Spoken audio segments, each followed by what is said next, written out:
así los saludamos desde Washington. Ione Molinares, hoy por Juan Carlos López en este choque de opiniones, una hora en donde realmente vamos a intentar analizar y a darle contexto a todo lo que ha ocurrido en la semana política aquí en la capital. Así que con eso les damos la bienvenida a ustedes en esta hora y también a nuestros panelistas. Bienvenido Juan Carlos Hidalgo del Instituto Cato. También está Javier Ortiz, él es estratega republicano. Bienvenido. Con nosotros Federico de Jesús, estratega demócrata, y también está nuestro abogado aquí, nos acompaña hoy Carlos Salvado, abogado especializado en ley criminal, ¿no? Bueno, sí. Pues bienvenidos. Y vamos a tener un programa bastante lleno de cosas porque ocurrieron muchas, especialmente el final de la investigación del fiscal especial Robert Mueller, las conclusiones que entregó el secretario de Justicia, que le dan el aire de victoria al presidente Donald Trump y dejó un poco descompuestos a los demócratas. Y quería comenzar contigo, Juan Carlos, precisamente alrededor de esto. ¿Cómo lo ves? Fue una semana, se sentía raro en Washington, ¿verdad? Una cosa, la dinámica cambió.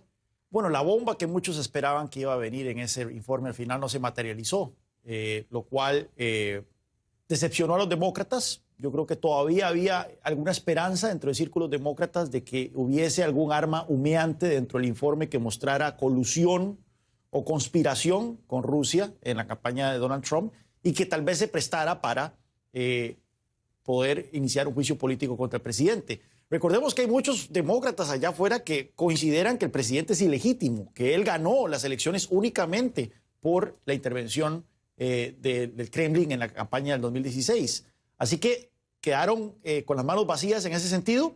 Queda la nebulosa sobre el tema de la obstrucción de justicia, pero incluso si hubiese habido obstrucción de justicia de una manera evidente, no quedaba muy claro por las discusiones que ya se venían formando a lo largo de los meses, las mismas declaraciones de la presidenta de la Cámara, Nancy Pelosi, de que eso fuera base suficiente para entrar en un juicio político que probablemente sería muy divisorio y muy polarizante para la sociedad estadounidense. Así que los demócratas quedan decepcionados y la prensa también ha entrado en una situación de retrospección sobre el papel que ha jugado. Mucha prensa en Estados Unidos alentó el relato de que sí había habido colusión, de que sí había una relación espuria entre la campaña de Donald Trump y la campaña de Rusia. Bueno, y ahora resulta que la investigación, una investigación que casi 2 años al respecto, no encontró nada al respecto. En términos legales, Carlos, ¿qué queda? Bueno, mira, la importancia de este resumen fue de Barr, no hemos visto el reporte completo de Mueller. Y hay que entender que Mueller, cuando está hablando que no hay suficiente evidencia, estamos hablando de un proceso legal criminalista, ¿ok? Esa misma, no quiere decir que no hay ninguna evidencia. Y eso es lo que pienso que están fallando los republicanos, porque ahora están corriendo con eso, diciendo que no había nada, en vez de disfrutar la victoria que han tenido. Ahora, con obstrucción de justicia, Mueller no actuó como un fiscal tomando una decisión si va a seguir en un caso criminal contra una persona. Él le dio esa decisión a William Barr, que es un problema. Y él decidió, mira, no vamos contra porque pensamos que no hay suficiente evidencia para encontrar una persona culpable. Pero estamos hablando de una ley federal criminalista, un penal. Eso no quiere decir que esa misma evidencia no se puede utilizar para un proceso civil, como un impeachment o algo así, o para enseñar que tenemos un problema con un presidente descontrolado, que tiene problemas como está actuando, que tal vez puede ser un peligro para, por ejemplo, la seguridad del país. Pero no necesariamente criminal. Exacto. Así que hay que entender la diferencia. Es distinto a decir que no hay evidencia para un proceso criminalista o civil. Pero aquí la cosa es de percepción y el presidente está aprovechando esto para decir, sí gané, y la percepción es esa, que el presidente salió bien librado, Javier. Y una de lo que escuchamos la semana pasada de los muchos congresistas era, ¿qué tal que esto le hubiera pasado al presidente Obama o cualquier un presidente demócrata? Que hubiera una investigación, que el secretario de Justicia hubiera determinado o entregado unas conclusiones especiales, si los republicanos no fueran a reaccionar de la misma forma que están reaccionando los demócratas. Y no tenemos que preguntar lo que sucedió. Sabemos lo que sucedió. El presidente nos dijo que no había sucedido nada.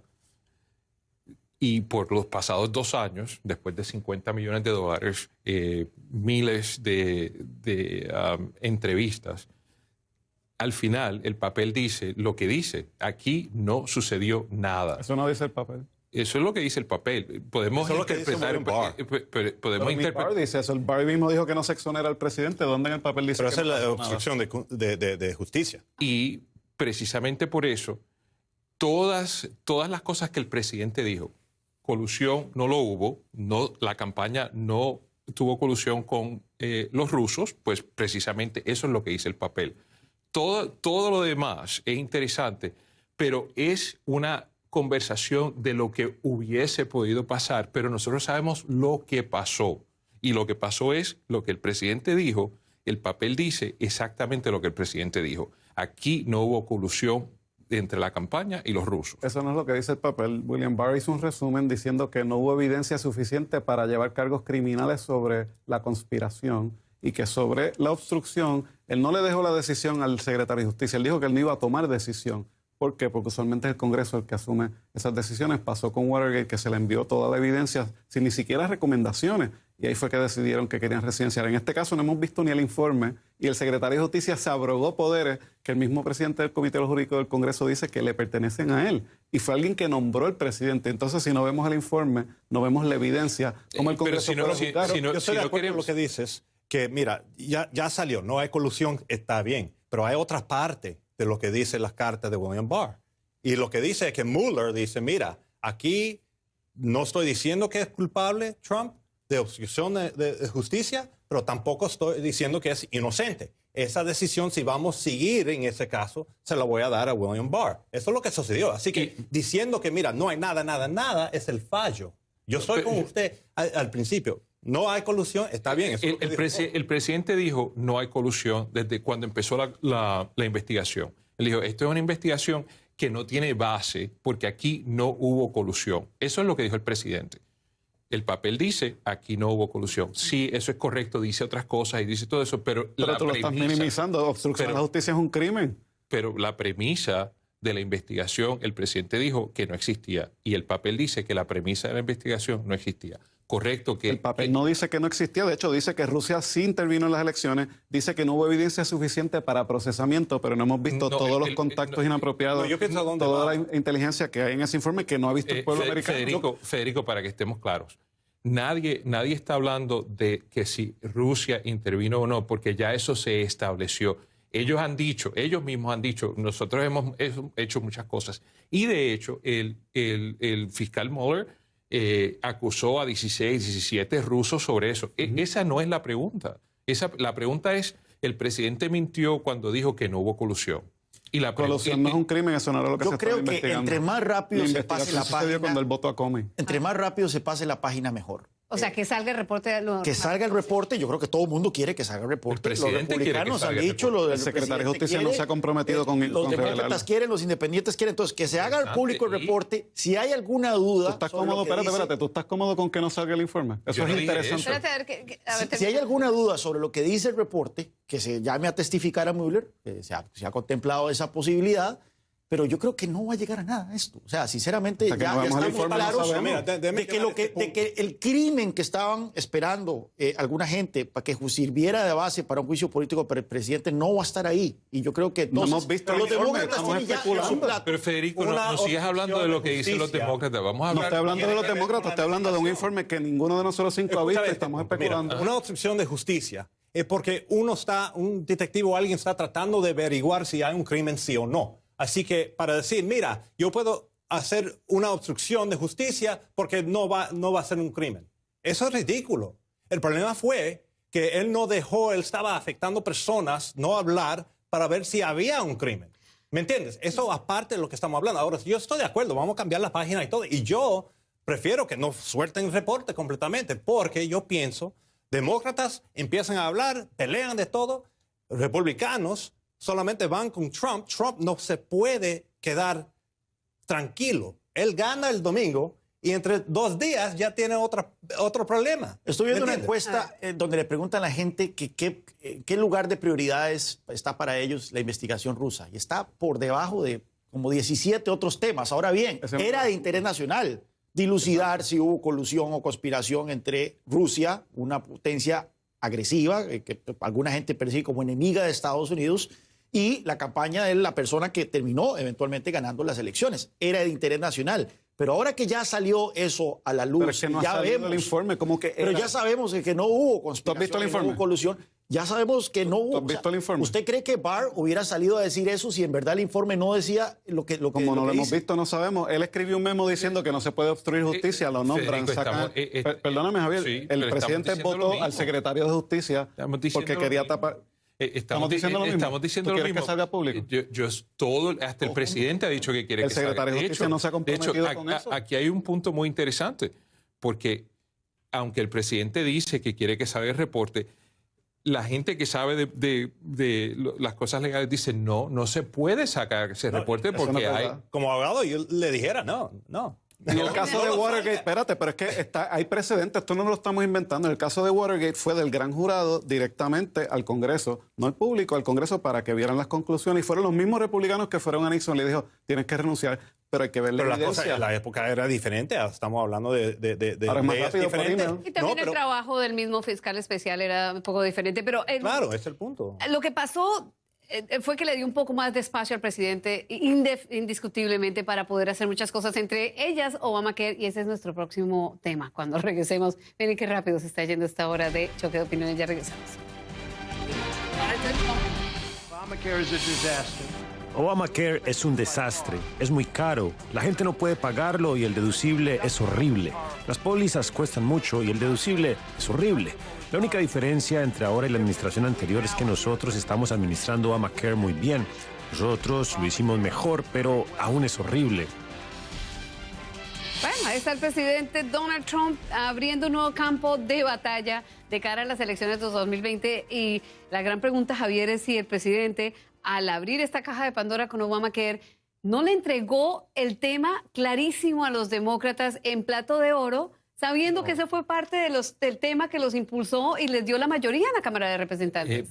No, la respuesta es no, y simplemente la respuesta es no porque el presidente, desde que anunció que iba a correr para la presidencia de los Estados Unidos, siempre ha dicho que Obamacare es horrible, que es malo para el pueblo americano y que hay que hacer algo diferente.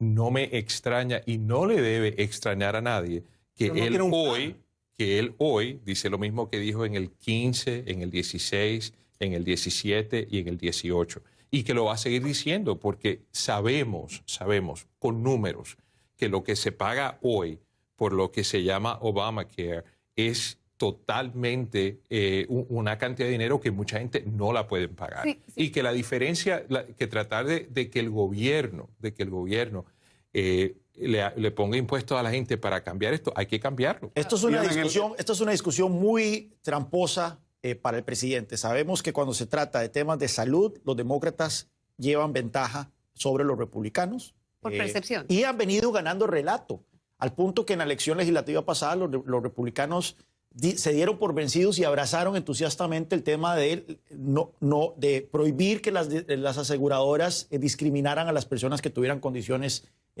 precondiciones. Habiendo hecho esa concesión, Eliminar Obamacare elimina esa prohibición. habiendo hecho esa concesión, es imposible, casi que imposible, avisorar un sistema de salud privado en donde se le prohíbe a las aseguradoras discriminar a las personas que tengan precondición, al menos que no haya un mandato individual. Es que nuevamente... Y ya se quitó. Y que ya se quitó. El presidente desde el principio... Es la cuadratura del círculo. El presidente desde el principio siempre dijo que la cuestión de condiciones preexistentes no estaba en juego. Podemos tener diferencias de opiniones en cuanto a cómo se arma un sistema de seguro sobre eso. Pero decir que el presidente hoy está diciendo algo diferente de lo que dijo el año pasado. Y que espérate, ya repetiste. El presidente prometió, el presidente prometió seguro para todo el mundo y el plan republicano le quitaba seguro a 20 millones de estadounidenses. ¿Cuál es el punto? Mira, él está utilizando su rama como ejecutivo a atacar las leyes de Estados Unidos. Está bien. La prohibición. Okay, está bien si él puede, con congresistas y todo, a cambiarlo con el Congreso, pero lo que él ha hecho, yo pienso que eso fue contra lo que dijo William Barr, atacando, diciendo que él está cambiando decisión o la posición que tuvieron antes. Y ahora están al lado de este juez en Texas diciendo que todo Obamacare tiene que cancelar. Incluyendo Es un la problema, porque no estamos hablando de cambiar la ley. Estamos hablando de pelear contra la ley. En la corte. Y él tiene la obligación como el ejecutivo para proteger la ley. ¿Me entiendes? Ese es el problema. A ver, Lo que pasa es que Obama, en justicia, y Javier estoy seguro que lo sabe, Obama no defendió la prohibición del matrimonio gay entre los estados. Y esa fue la primera vez que se... Pero eso fue después que Yo estoy de había acuerdo un contigo, el proceso presidente debe analizo. defender la ley, pero el presidente No. Obama lo hizo, pero eso fue después de Analyze. Ellos pensaron y había un argumento por cual determinar que la ley no era justa. Yo estoy contigo, yo estoy a favor de Obama, que lo que pasa es que atacar al presidente por no defender una ley cuando los demócratas tampoco defendieron Pero otras leyes. ¿cuál es la El razón? punto William el punto Barr es que el dijo que presidente no lo prometió hiciera. darle seguro a todo el mundo y se lo quiere quitar a 20 Pero millones de eso es personas. algo político, Ese es no es de la ley. Esa es la realidad, la gente Pero no va a tener Pero seguro. eso no es lo que hizo Obama. Pero la pregunta aquí es, que tú hiciste, es ¿por qué él hace esto hoy?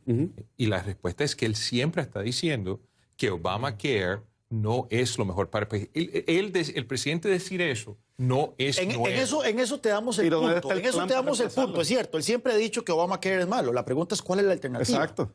Porque no queda claro exactamente cuál es el plan una vez que se No tiene desmantela plan. Obamacare, y ya habiendo admitido un pilar fundamental retórico de Obamacare, que es las aseguradoras no pueden discriminar a personas con precondiciones. Ya habiendo admitido los republicanos ese pilar fundamental, ¿cómo cuadran el círculo?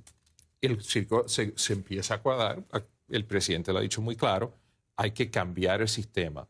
Hay que cambiar el sistema. Él siempre también ha dicho, y todos lo sabemos, que las condiciones preexistentes hay que buscar una forma de que se incluyan en el seguro y que el gobierno per se no debe estar en el negocio que los demócratas quieren que esté, que es lo que se llama el single payer system. Pero es que el gobierno no está en eso. Yo tengo Obamacare, es seguro privado. El gobierno no está proveyendo el seguro. Pero, es el seguro privado. Obamacare no es del gobierno. Él no puede estar hablando de mejorar en vez de cancelar. No hay algo por medio. ¿Y porque Él lo hace por ley? Porque lo hace por el Departamento de Justicia. eso es un punto, Igual Javier. que Y se Juan Carlos hizo, también, quería preguntarte. cuestiones del matrimonio gay. Una cosa es atacar la ley y tal vez buscar una alternativa, como dicen ustedes, y otra cosa es derogar la ley.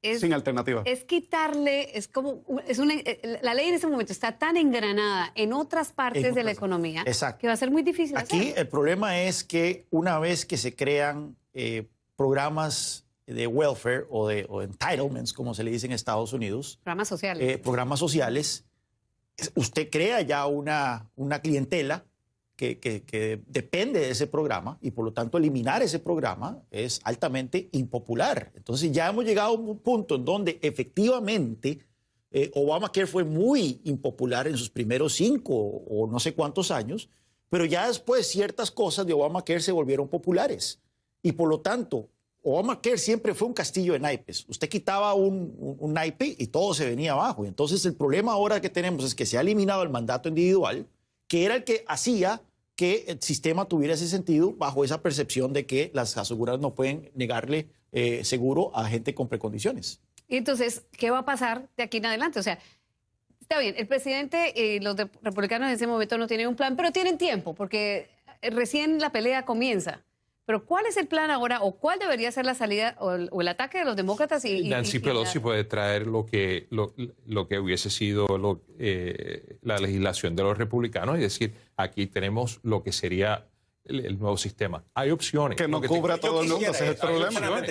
Por eso, Espérate, pero es que el presidente dijo que iba a cubrir a todo el mundo. Tuvieron 2 años de presidencia, Cámara y Senado republicanos, no pudieron revocar a Obama, que los planes que presentaron cubrían a millones menos de lo que se cubre ahora. Ese es el círculo que no cuadra. Lo cierto es que yo, que no soy republicano ni demócrata, no tengo claro cuál es el plan republicano. Tengo claro hacia dónde van los demócratas.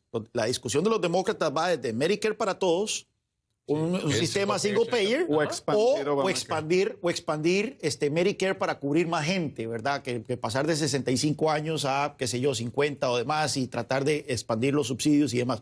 Sabemos que hacia allá van los demócratas. No tengo la más mínima idea hacia dónde van los republicanos. Ni ellos tampoco, no te preocupes. Exacto. No me he perdido nada. Pero vamos a darle la oportunidad. Yo quiero defender a Javier. Javier, dinos cuál es la alternativa republicana. Lo interesante es que la alternativa es que el sector privado bajo unas reglas que incluyen incluir a todo el mundo con condiciones preexistentes, puedan tener la oportunidad de comprar diferentes seguros de salud basado en lo que ellos necesitan y no necesariamente en lo que el gobierno determina que son las necesidades mínimas. Y eso es una opción real. ¿Y cuántas personas cubre ese plan? No sé exactamente cuántas personas cubre, precisamente porque depende de lo que las diferentes personas quieren comprar. En mi caso, por ejemplo, nosotros no tenemos niños. Entonces, el plan de seguro que nosotros podríamos comprar tendría diferencias en términos de no tener niños que alguien que tenga niños. ¿Y el gobierno va a ayudar a pagar? Claro que cualquier republicano que haya escuchado yo de la tema. Pues díselo al presidente para que te haga caso, porque ahora nadie lo ha explicado. ¿Por qué no escuchamos algo así? Exacto. El presidente y la gente que trabaja con el presidente están muy claros en esto.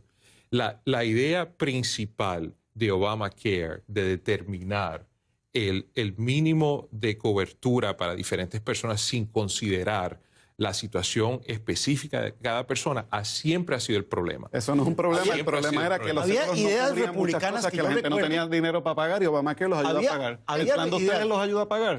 ¿Hay subsidios? Eso es correcto. El presidente siempre ha dicho desde el principio que las personas que no puedan pagar van a tener la oportunidad de encontrar la forma de pagar. ¿Y por qué cuando tuvieron el gobierno por 2 años no hicieron nada? Eso se lo deben preguntar a Paul Ryan. Bueno, voy a dejar, Juan Carlos, tus cierres con este segmento. Había ideas republicanas que yo recuerdo. Por ejemplo, permitir la competencia de aseguradoras entre estados.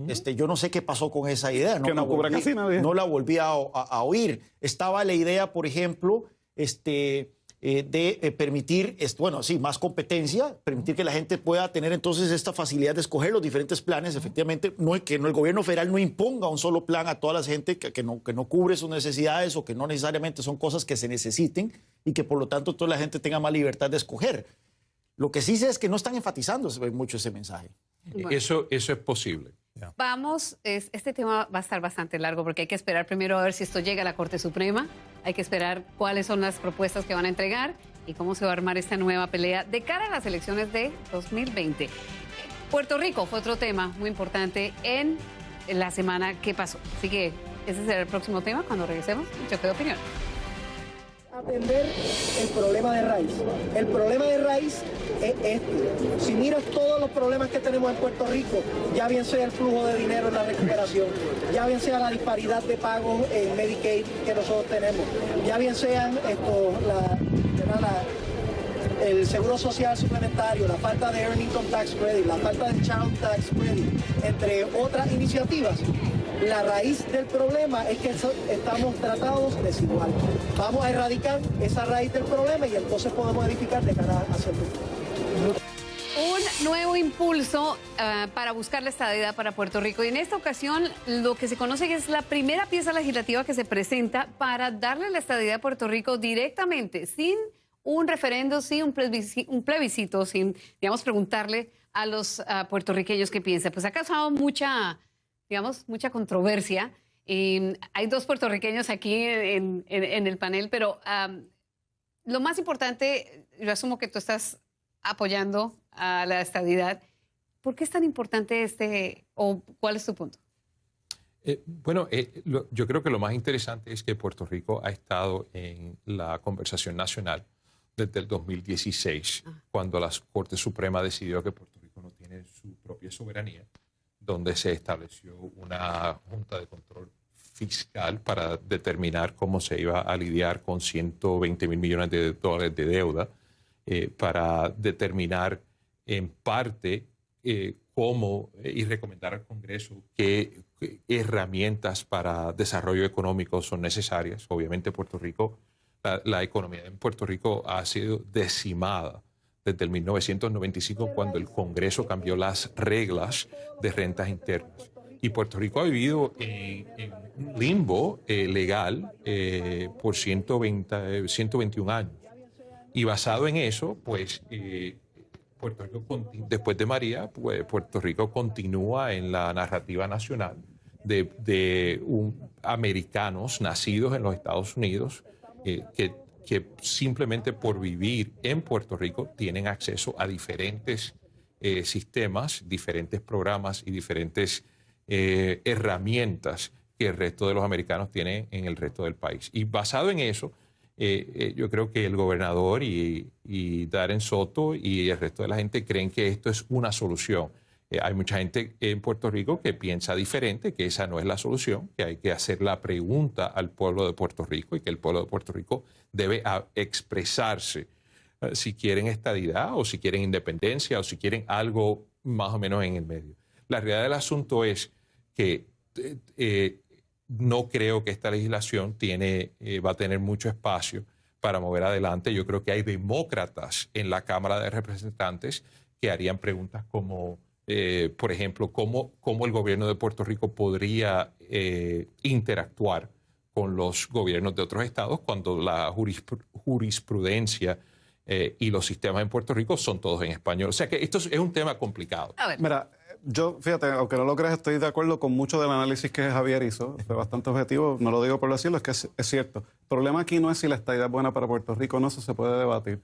El asunto es de la manera en que se está llevando a cabo. Puerto Rico hemos llevado a cabo 5 plebiscitos diferentes, ninguno con aval congresional, y por lo tanto, pues, que se le imponga a Puerto Rico una alternativa sin que el Congreso sea el que consulta a Puerto Rico primero. No los gobiernos de Puerto Rico haciendo plebiscitos que no son vinculantes, eso lo podemos hacer todo el tiempo, pero si no vinculamos al gobierno federal con las definiciones y con el resultado final, entonces los puertorriqueños nos estamos dividiendo y entreteniendo entre nosotros y nos estamos descolonizando a Puerto Rico, que debe ser la meta, la autodeterminación de un pueblo. Sí, y lo más importante que se pierde, y estoy de acuerdo contigo, lo que se pierde en toda esta narrativa es la importancia del artículo 4, sección 3, párrafo 2 de la Constitución de los Estados Unidos, que es la que en realidad rige todo lo que sucede en Puerto Rico.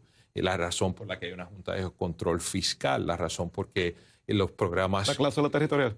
Sí, la razón por la cual el Congreso puede decidir la diferencia de programas, la habilidad de programas federales. Mira, hay algo que la gente no está diciendo, y Javier mencionó la Junta de Control Fiscal y Promesa. Puerto Rico, bajo un convenio en el 52, se le dio una constitución, por eso se llama Estado Libre Asociado, que le daba autonomía fiscal al Puerto Rico. Coger prestado demasiado, el Congreso eliminar los incentivos contributivos que echaron la economía en bancarrota. Entonces, pues él ahora pues, está decimado. ¿Por qué? Porque tienes involuntariamente una junta que nadie eligió tomando las decisiones internas sobre Puerto Rico. El tema hay que resolverlo, pero hay muchas alternativas que no son la estadidad, el pueblo tiene que escoger. Juan Carlos, mirándolo del lado de cómo se maneja, es decir, para los demócratas eso es muy importante. Hay lugares, hay distritos en donde... hay una gran cantidad de puertorriqueños que han salido de la isla, mucho más después de María. ¿En Florida? En la Florida específicamente, Darren Soto, por ejemplo, él está representando un gran número. Es un tema muy, muy importante, cuando los demócratas habían sido precisamente los que habían sido muy reticentes a un tema como el de la estadidad, ¿no? Yo creo que no va a pasar.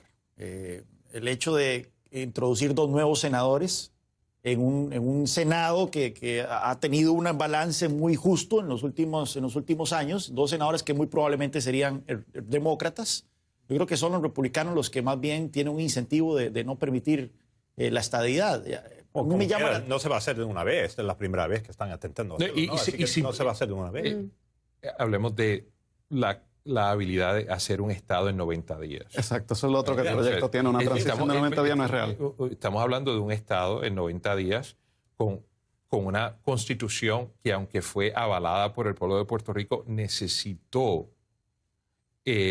la aprobación del Congreso y, de hecho, fue traducida al inglés y retraducida al español con cambios en el Congreso. Esto es algo muy, muy complicado. A mí lo que me preocupa ahí es el tema económico, ¿verdad? Efectivamente, estos cambios tributarios que se hicieron en mediados de los 90 afectaron la inversión en Puerto Rico, pero la isla entró en crisis hasta el 2006, más o menos. Sí, porque cuando se eliminaron esos beneficios fue un phase-out de 10 años y cuando acabaron en 10 años ahí el gobierno entró en crisis. De hecho, en el 1995 se dijo que el septiembre 16, si no me equivoco, fue el día del desempleo en Puerto Rico. El Congreso sabía en el 1995 lo que estaba haciendo. Sí. Sabían que la economía iba a morir y lo hicieron. Y lo hicieron con la ayuda de John Pero Kasich. yo creo que no fue únicamente para terminar eso. Y O sea, Bill Clinton. el problema de Así Puerto es. Rico El es un Clinton problema del Partido mucho más complejo que simplemente la eliminación de estos incentivos. O Sí, sea, mucho más. es una isla que entró en bancarrota no porque le cayeran los ingresos, que lo cayeron, pero también por los gastos excesivos que ha tenido. Fueron las dos, porque si tú no tienes la economía recaudando los impuestos, pues obviamente los ingresos del... No hubo cambio de... Pero el no, gasto El gasto estatal también, exacto. totalmente el fuera de gobierno tomó control. prestado por la baja en Y actividad yo económica. quiero preguntar si todo esto lo entiende el presidente. Es decir, en los últimos días. Esa es una respuesta muy fácil. Esta Eso es muy fácil, él no quiere entender. semana hubo una reunión a puerta cerrada con los republicanos y el presidente se reunió y pues habló, pues criticó digamos, el manejo fiscal de la isla, criticó también que se le esté dando demasiado dinero para la asistencia de desastres y realmente molestó mucho al gobernador. Y no es la primera vez. No quiso reconocer el número de muertos en María que se le dieron, ya que fue una cifra oficial. Una cantidad de cosas que han venido desde hace tiempo. ¿Te puedo hablar como republicano? Yo no soy republicano, pero ya te vas a entender. Muchos republicanos amigos míos me dicen, olvídate de la retórica y los insultos de Trump. Fíjate en lo que él hace y no lo que dice. Pues vamos a fijarnos en lo que ha hecho Donald Trump. Puerto Rico se le acabaron $600 millones de asistencia nutricional luego de la crisis del huracán. La administración de Trump le escribió una carta al Congreso diciendo que esa ayuda era innecesaria y excesiva. Hasta los mismos senadores republicanos lograron convencerlo de lo contrario. Ahora estamos buscando que nos dé asistencia para el huracán y él dice que se le ha dado más a Puerto Rico cuando se le ha dado tanto menos a los estados que él mismo despidió a la subsecretaria de Vivienda por no querer aguantarle la ayuda a Puerto Dice que Rico. le ha dado más. Eso se está investigando. Que se investigue porque eso no fue así. Pero vamos... El inspector general del Departamento de Vivienda esta semana dijo que se está investigando. ¿Cómo que no fue así? ¿Cómo fue? No se ha aprobado. El presidente no la despidió por lo que ella estaba haciendo en Puerto Rico. Eso cuando salga el reporte va a salir así. El presidente no la despidió. Eso es un hecho. Okay. No es lo que dice el Washington Post. Bueno, el Washington Por eso quiero escuchar lo que está el diciendo. Washington Post. Yeah. Pero vamos a estar claros. Vamos a estar claros. El día después de el huracán, el gobernador estaba con el presidente, con el vicepresidente. Él puso todas sus fotografías en Twitter diciendo, estamos recibiendo ayuda. Hace 3 o 4 días me explicaron que el puente aéreo más elaborado y grande de los Estados Unidos en tiempos de paz dentro de los Estados Unidos surgió para Puerto Rico. Videos de aviones dentro de 24 horas aterrizando en Ceiba, aterrizando en un aeropuerto en la parte este de Puerto Rico. La Infantería de Marina tenía helicópteros preestacionados en Puerto Rico para responder a la emergencia. El Departamento de Defensa, FEMA, ha gastado, según entiendo, más de $20 mil millones en cuestiones directas en términos de lo que se le ha dado para personas de Puerto Rico. Javier, pero solamente del dinero de la... del dinero... Exacto, del dinero de la reconstrucción, porque esos 20 mil millones sí se han gastado mayormente para restablecer temporalmente el sistema eléctrico. Y que lo dijo el darle demócrata, que sí se han gastado. Sí, espérate. Pero la otra mitad del dinero, los 20 mil millones para reconstruir las casas, los hogares, las carreteras, solamente se ha dado $1,5 billones. El presidente no puede decir que se le ha dado más dinero. Pero vamos a tener... Yo estuve en Puerto Rico. Pero es que los números no suman. Yo estuve en Puerto Rico. Espérate, pero es que no has contestado. El presidente dice que se le ha dado más dinero que los estados. Eso no es cierto. 15 segundos, es cierto. Javier, porque tengo que Eso no es terminar. cierto. Tengo que cerrar con Juan Carlos. El gobierno de Puerto Rico no ha podido proveer y ayudar a la gente a que tengan los títulos de su propiedad para que FEMA le escriba los cheques. Y eso es parte del problema. Hay unos problemas sistémicos en Puerto Rico que lo hacen muy difícil FEMA ya dio una para ayudar a la para gente. eso. A ver, Qué bueno. Carlos. Lo que sí es inexplicable, más allá de si en verdad se ha gastado el dinero o no, es la retórica hostil del presidente. Eso es lo que no tiene razón. Yo no he visto un ejemplo anterior donde un presidente muestre animadversión hacia una zona de Estados Unidos que ha sido afectada por esas asignar la palabra hostil al presidente diciendo algo. Él siempre ha dicho que el problema que él tiene es con los políticos. Él lo ha dicho directamente. Él dijo, Puerto Rico, you're throwing our budget a little out of whack. Se están gastando demasiado. Esos son insultos al pueblo. Pero para que estemos claros, el presidente siempre ha dicho que era el pueblo de Puerto Rico y dice cosas... Y demostró el cariño con las papel vaya que Bueno, ahí está. Y vamos a tener que seguir desarrollando más adelante después de este tema. Por ahora, los invitamos a que nos acompañen. En el próximo segmento vamos a hablar de inmigración. Ya regresamos. Nuevos ataques del presidente Donald Trump a México y al Triángulo del Norte en Centroamérica, que es Guatemala, Honduras y El Salvador. El presidente dice, esencialmente en una serie de tweets, que si no se arregla el asunto de la frontera, cierra la frontera a partir de la próxima semana. Digamos, en términos de lo que puede ser, es un asunto serio. Económicamente es un asunto serio. ¿Y qué tan serio se puede tomar la amenaza del presidente? Mira, lo que está pasando por las pólizas que él ha estado implementando. Tenemos tantas personas ahora presas de deportación, es por él. Ahora está creyendo esta emergencia. Eso es lo que no me gusta del Trump. Él está tratando de justificar todas las emergencias que ya él ha creído. Pero la verdad es que en marzo, según la patrulla fronteriza, se va a llegar al nivel más alto en 2008. Casi 100,000 personas entrando. Sí, hay un aumento y la naturaleza de las entradas es distinta a la que había a principios del siglo, por ejemplo. Antes eran hombres mexicanos solos que venían a buscar trabajo y trataban de entrar de manera ilegal al país. Y ahora lo que tenemos son familias, mayormente de Centroamérica, que buscan de entrada ser detenidos por las fuerzas fronterizas para poder pedir asilo en Estados Unidos. Entonces, la naturaleza de la inmigración ha cambiado y las autoridades estadounidenses no saben cómo reaccionar ante esto. Pero ¿no había más personas entrando antes de Trump? Sí. Durante la época de Obama, así que ¿por qué estamos hablando de...? De la época de Bush ha bajado de detenciones de 1 millón en la frontera a 300,000 al año. Ahora, esto es lo mínimo que tenemos ahorita. Pero llegar a 100,000 ya es un número importante. ¿Y en qué quedó la tolerancia cero? Porque no parece haber estado funcionando. A ver. Bueno, el problema es el cambio de la persona, las familias que están tratando de entrar. Y el cambio también de que el gobierno de México está ayudando a muchas de esas personas a que crucen el país entero, desde la frontera sur hasta la frontera de los Estados Unidos. Ese punto lo encuentro muy interesante. Y donde el gobierno de México en realidad no está haciendo mucho para ayudar a las personas a no entrar a su propio territorio. Y el problema en realidad aquí es que por un lado, los demócratas dicen esto es malo y tenemos que hacer cosas buenas y los niños y todo ese tipo de cosas, pero si vamos a ver los videos del 2010, del 2011, los sistemas que se están usando hoy por la administración de Trump son sistemas que han estado ya en pie por muchos años. La política en la frontera como tal no es tan diferente a la política de los años. Pero Yone menciona un tema importante, y es que en cierto momento la administración Trump coqueteó con el relato de que sus políticas duras y la separación de niños y de todo eran una manera de disuadir a la gente a venir a Estados Unidos. Iba a mandar el mensaje al Triángulo Norte de que si usted trataba de venir a Estados Unidos, no iba a encontrar asilo, iba a ser separado de sus niños y de todo. Una manera brutal de tratar de mandar un mensaje, cruel. Pero no funcionó. O sea, estos números demuestran que la gente sigue viniendo por algún motivo, a pesar de que tienen un presidente que ha prometido todo tipo de... Y hay mucho dinero de terceros que está ayudando a mover eso. Y eso en realidad... Pero tú estás hablando de lo de la teoría de conspiración, de que George Soros le está dando dinero a los grupos en Centroamérica. Yo no dije nombre. Yo dije que hay terceros. Pero por eso te pregunto, no estoy atacando. No me pongas palabras en la boca. Yo dije que hay terceros... ¿Cómo que? Bueno, pero es que aquí en CNN yo prendo la televisión y encontramos a terceros que están ayudando a la gente, organizándolos, poniéndolos en autobuses, dándole comida y todo ese tipo de cosas. Eso existe, eso es cierto. Eso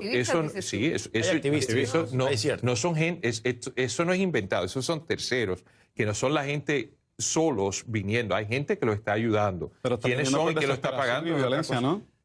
Desesperación y violencia, correcto. Los gobiernos en esos sitios tienen eso.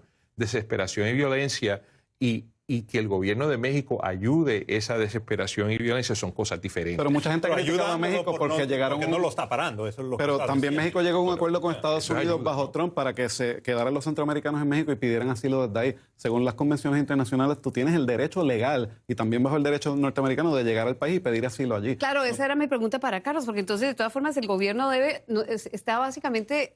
Digamos, el gobierno de Trump está terminando por no cumplir con obligaciones internacionales que son básicamente el derecho de una persona de vivirnos de Mira, este es el problema de ¿no? intentar de hacer todas las cosas al mismo tiempo, ¿ok? Al mismo tiempo que él está lidiando de lo que está pasando en la frontera, quieren una póliza de recoger personas que tienen casos viejos, que han estado viviendo aquí sin problema para más de 7, 8 años. Y después, ¿qué tenemos? Tenemos un montón de personas que van a ser deportadas, encerradas en cárceles, y después nos dan números como ahora ya hemos llegado a un nivel de 100 mil. Sensato que era invertir más, en lugar de gastar miles de millones en un muro que es innecesario, se debería haber gastado esa plata más en jueces migratorios, por ejemplo. Y en desarrollar la infraestructura de seguridad de Centroamérica. Las leyes de los Estados Unidos, como las leyes de México, como las leyes de Colombia o las leyes de cualquier país que regulan el viaje a esos países, hay que respetarlas. O sea, si yo quiero ir a Colombia, tengo que regirme por las leyes de Colombia. Si quiero vivir en la República Dominicana, tengo que regirme por las leyes de la República Dominicana. Pero la ley dice que los estadounidenses tienen que darle asilo a esas personas, atender la solicitud de asilo en su frontera. La ley lo dice, no es cuestión de que se queden en Centroamérica, tienen que poder llegar aquí. Javier está diciendo que hay que cambiar la ley. Yo estoy diciendo que hay que respetar la ley. O sea, el que quiera estar en los Estados Unidos, que lo haga igual que lo hace una persona que quiere estar en Colombia. Precisamente es la razón por la cual estas personas no están tratando de entrar ilegalmente. Exacto, están viniendo legalmente. La razón por la cual están entregándose apenas entran a Estados Unidos, porque eso es lo que dice la ley que hay que hacer. Y precisamente tienen que viajar a través de un país tercero, viniendo de un país tercero que los está ayudando a llegar a los Estados Unidos. Y esa es de hecho, Kristen Nelson dijo eso. Ustedes quieren que se procesen estas solicitudes, perfecto, pero es que ellos tienen que viajar a través de su país antes de llegar al de nosotros. Y esos son cambios que está pidiendo de parte del Congreso. Una reforma migratoria es algo que queda pendiente y son temas que hablamos todos los años y no se resuelven. Nos toca irnos a las conclusiones. Ya regresamos en Choque de Opiniones. Llegó el momento de las conclusiones en Choque de Opiniones. A cada uno de nuestros expertos y analistas les vamos a pedir 45 segundos de lo que piensan que viene ahora que Washington ha cambiado. Es un Washington post Robert Mueller, el fiscal especial, y hay una dinámica y además vienen las elecciones de 2020. Carlos.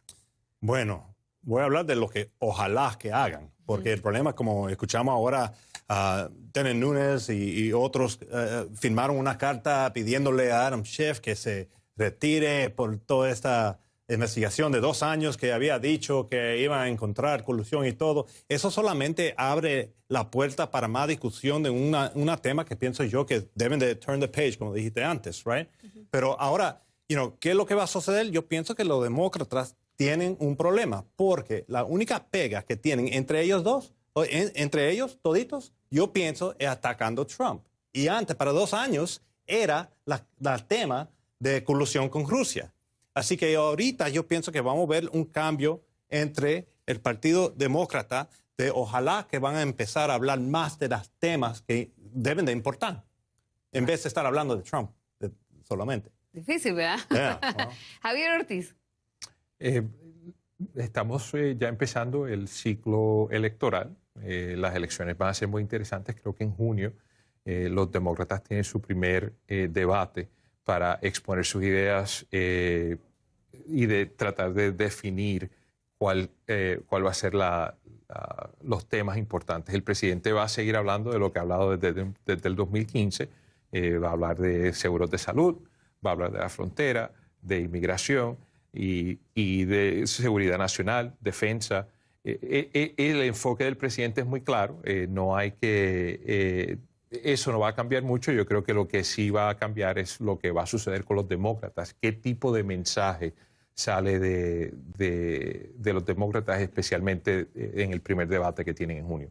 Federico, cuéntame. Pues mira, mi consejo al Partido Demócrata es que no dejen caer lo de Mueller, pero no pueden tampoco depender de eso solamente. Hay que defender la democracia, hay que saber la realidad. Ese informe tiene que salir a luz pública y entonces estaremos aquí nuevamente en Choque para analizarlo. Pero también tienen que enfocarse en las ideas. Yo creo que es saludable, no se le debe tener miedo a que hayan 15, 20, 30 candidatos demócratas, porque el Partido Demócrata tiene que encontrarse en esas ideas de seguros de salud, de una reforma integral de inmigración y de una seguridad nacional que sea inclusiva y no atacando a los inmigrantes o a las minorías y proteger el derecho al voto. Y lamentablemente sobre Puerto Rico vimos un presidente nuevamente atacando a la isla.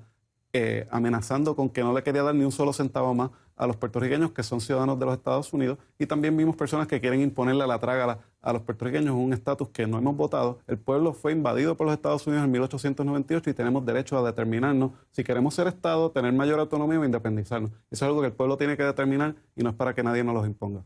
Juan Carlos Hidalgo. Comparto en gran medida el mensaje de Federico en el sentido de que hay que celebrar el hecho de que ya se ha acabado, por lo menos creemos que ya se ha acabado toda esta trama rusa.